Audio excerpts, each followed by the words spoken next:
नमस्कार। आज की कहानी एक बहुत ही सुंदर एक शिक्षाप्रद कहानी है। जिंदगी की शाम ढलने को है। किसी बात पर पत्नी से चिक चिक हो गई। वह बड़बड़ाते हुए घर से बाहर निकला। सोचा कभी इस लड़ाकू औरत से बात नहीं करूंगा। पता नहीं समझती क्या है खुद को, जब देखो झगड़ा।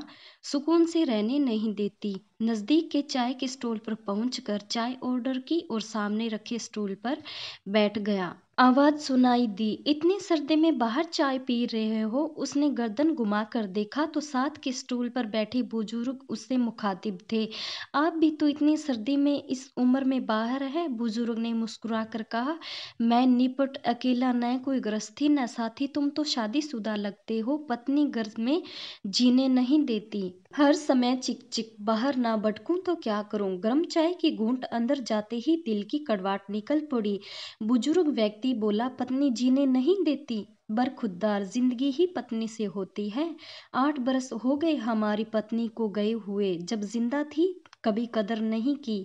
आज कमबख्त चली गई तो बुलाई नहीं जाती। घर काटने को होता है। बच्चे अपने काम में व्यस्त है। आलीशान घर, धन दौलत सब है, पर उसके बिना कुछ मजा नहीं है। यूं ही कभी कहीं भटकता रहता हूँ। कुछ अच्छा नहीं लगता। उसके जाने के बाद पता चला वो धड़कन थी मेरे जीवन की ही नहीं, मेरे घर की भी। सब बेजान हो गया है। बुजुर्ग की आंखों में दर्द और आंसुओं का समंदर था।